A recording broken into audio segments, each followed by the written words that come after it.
let's get started. What I'm talking about is this nasty error. Single sign-on gives you all kinds of errors if you go and change the IP address or host name. So I'm going to show you a workaround to prevent that error. Let's get started. First, we want to deploy the virtual machine from a template. What virtual machine? We're talking about File, Deploy OVF Template, browse our way through the file system, and point to the vCenter appliance. Again, I'm using generally available code, 1.8 gig in size. Click Open, and just follow the happy wizard. Click Next. It warns us about the size, and that it's going to make some drives. I like to use a simple naming convention, something like host name, a dash, and then a descriptor, including build number, in my case. Hit Next. I have a solid-state drive that's on SATA 3, my fastest drive, and it has 92 gig available. At the bottom, it warns me about insufficient disk space. That's okay. Click Next because we can simply pick thin provisioned, which means it'll only take up as much space as is needed. It's under 10 gig. Power on after deployment, we want to leave off. Just click Finish. If we look at Task Manager here on Windows 8.1 and Ethernet, we can see the bits flying over the wire. Making quick work of moving from one SATA 3 SSD to another SATA 3 on the server SSD. Doesn't take very long to move that over gigabit. So we'll have that appliance and its hard drive built in under a minute for 1.8 gig roughly total. That's decent. I'm working off a checklist to make sure I don't miss any steps. Click Close because it's successful. And there you go. We have our vCenter appliance. And now we want to edit its settings.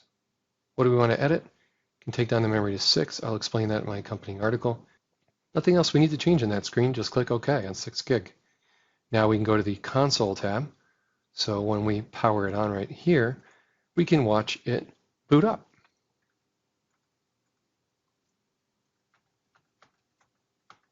So we're going to need to log in with a browser. Let's go ahead and get situated for that. We're ready for that. Give ourselves more elbow room. And let's fire up Chrome. There's our Chrome.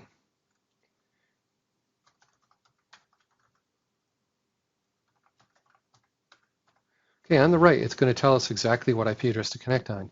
You'll see the browser history. Each time I build this appliance, my DHCP server is giving a different IP. This particular one is giving me IP address of 112:5480 is the port number to connect on. Chrome gives you a warning. You say proceed anyway. Root is the username. Password is VMware. This is the OVA file we downloaded from VMware. That's the pre-configured appliance. That's its username and password. Click Login and we're in. Accept the license agreement. Read it if we like.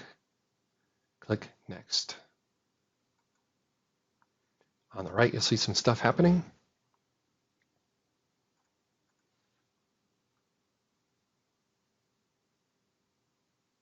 Okay, now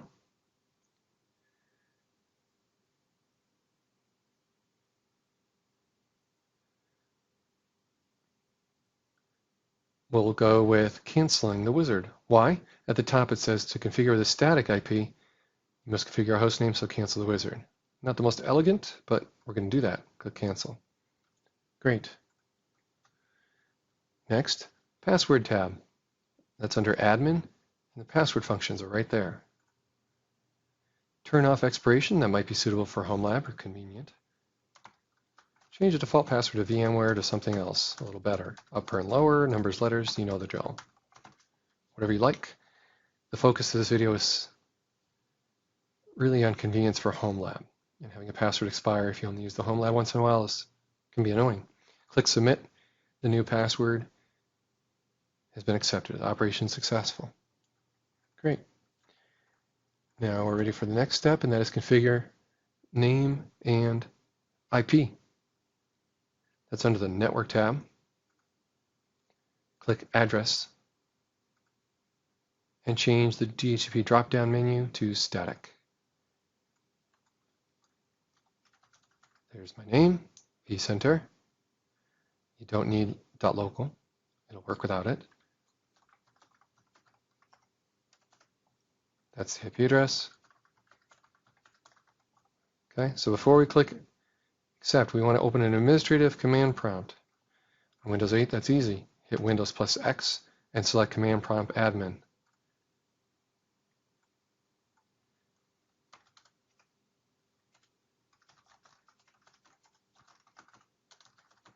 Look at our host file on my local laptop here that I'm running this on.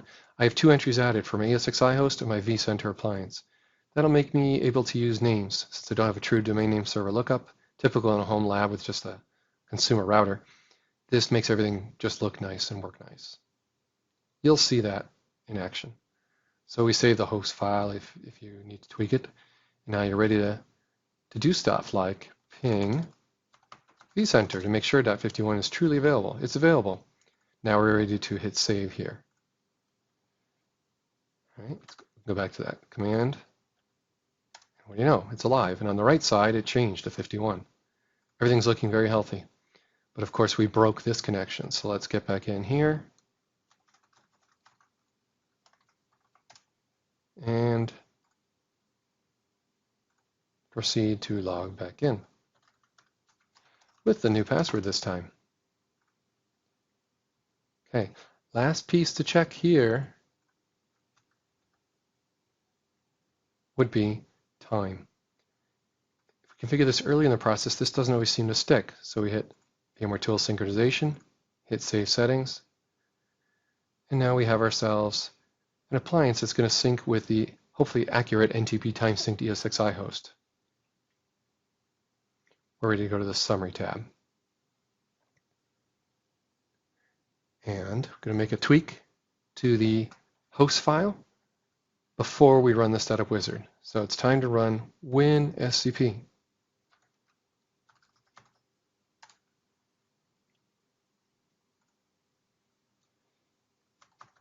Notice we can just type a nice, simple, easy to remember hostname. Leave default SFTP and log in. And say update for this fingerprint. That's normal. It's also normal to get a timeout at this point. For some reason, it's very slow when you first log in to vCenter, which obviously has SSH running by default. I didn't have to do anything for this to work. It just works with the appliance out of the box. This WinSCP error will go away shortly because it's taking so long to connect. And we're in. Now, on WinSCP, we can go ahead and go up to the top level directory and then go to etc and work our way down to hosts file. You might find it easiest to just type hosts. There's 2 of them. I'll type it again. Type it again. All right, there's many of them, so we're better off sorting by name, and now it's very easy to spot the host file that we want. It'd be very smart to make a backup of that. So we made a backup copy of host file in case we mess it up. And now when we double click it, it should open the editor in WinSCP and let us put in some changes. Here's the changes. This first line, the word vCenter, needs to get yanked and just be localhost. And we need to add the 2 hosts at the end. Let me show you. So when I paste this in, watch carefully. Control A and then Control V. First line is going to get shorter. There, the word vCenter went from there, and vCenter went down to this IP. This makes things work. It's kind of pretend reverse DNS lookup. So obviously your IPs here are going to change, and your host names may differ depending upon your home lab setup. IPv6, we left that line alone, line 2. Save the changes when we go to close it, and it's now done.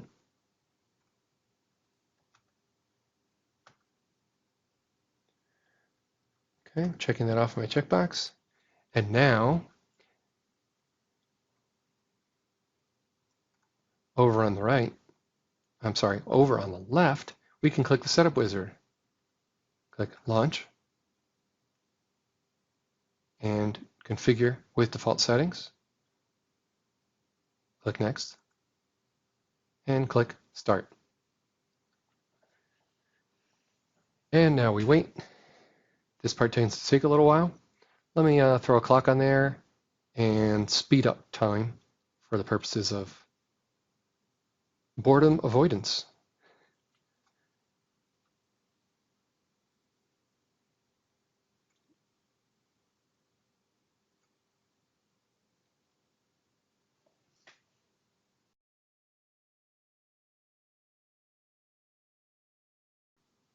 Success. Configuring SSO finished.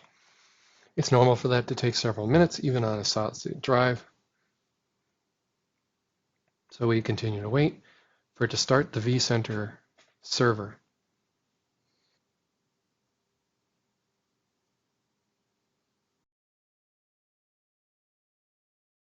So it finished. Now we're ready to click close. You can see it says server started. What's next? I like to reboot at this point. I want to make sure everything is good and I'm comfortable that this thing's going to boot without incident. So I then go to the System tab. I see that my host name is vCenter. I find that reassuring that that worked. And I click Reboot. Make sure all my settings stick and persist through reboot. While the reboot is happening, we've got some work to do on the ESXi host side. What's that work? How about auto-starting vCenter? That sounds like a smart thing to do. So we go to ESXi, Configuration, Virtual Machine Startup and Shutdown, Properties, Allow virtual machines to start and stop automatically with system, turn that on. Home lag, you probably go with like 15 seconds. Continue immediately if VM virtual starts. Shutdown, maybe a little more conservative for slower to shut down VMs. I'm going to go with 15 seconds. Sometimes I have 10 or 15 VMs to reboot. Take quite a while if you stagger them any longer than that. And then finally, shutdown actions. Definitely don't want power off. I want a graceful shutdown whenever possible. Finally, I take vCenter and move it up the list. I promote it.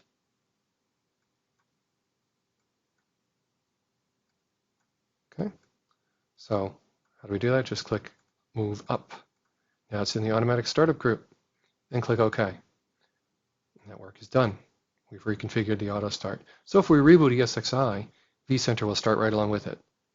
That's an important little bit of housekeeping to do.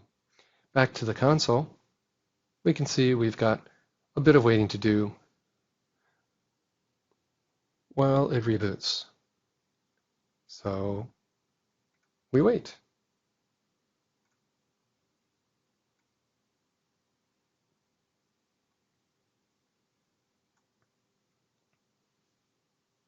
Speeding up time now.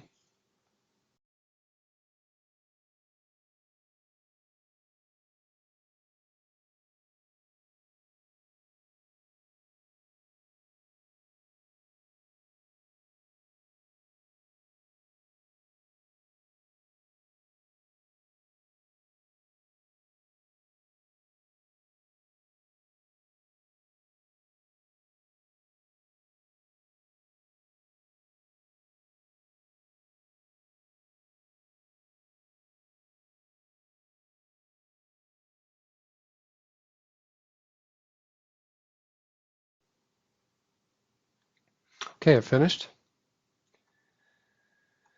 So what's next? Well, we can click and launch another copy of the VMware vSphere client, but this time log into vCenter.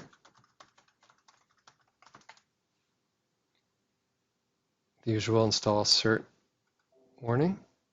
Say yes.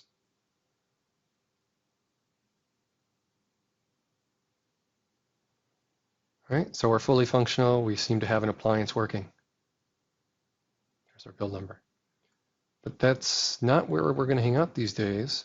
We need to get used to the vSphere web client. So let's head on over to here and remove the end of the URL. Just go to vCenter and watch what happens. You got to log in to vSphere web client right here. That's what we want.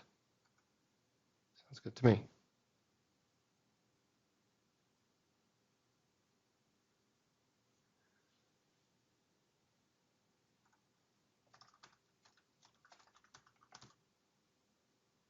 Experience tells me it might not log in yet.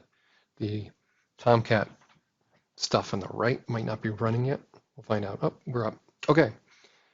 So we are in. Things are looking good. What's next? Well, now that we have a healthy system, we can continue. The vSphere client on the right is not really needed at this point.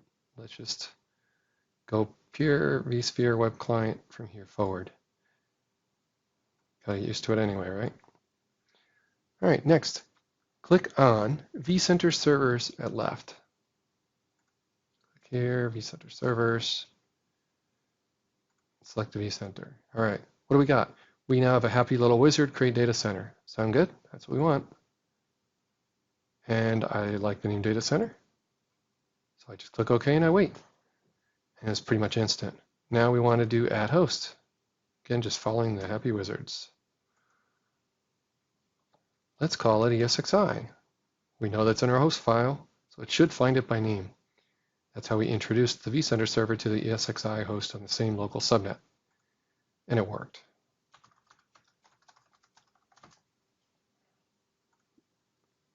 Say yes. Next.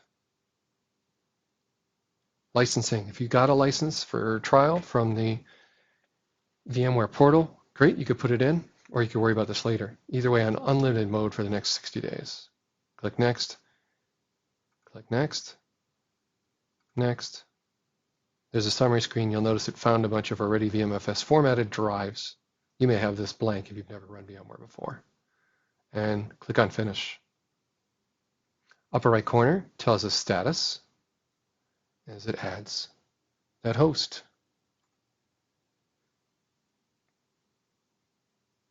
While we wait for that, this warning at the top about licensing, we can close that if we like, if we don't like that yellow bar warning us. So things are going well. It's at 85%. When it's done, I like to go to sort of a tree view that looks very much like the vCenter user interface you're used to. What am I talking about? So vSphere client, you got this tree structure. Let's get something similar on the web client once it's done. Okay, it's done. So click on Home, click on Hosts and Clusters, and open up the tree so it now looks very much like vSphere client. So the vSphere web client is pretty much identical at this point. Let's prove it, go back. Not bad, right? So that your discomfort with something new shouldn't last too terribly long. Pretty good. Okay. What's next?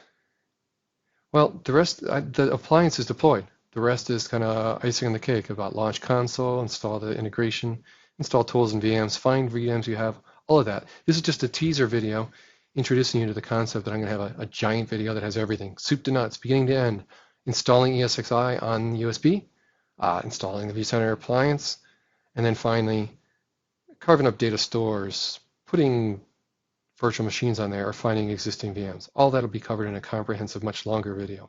Hopefully you found this video helpful, and thank you for watching and for visiting tinkertry.com.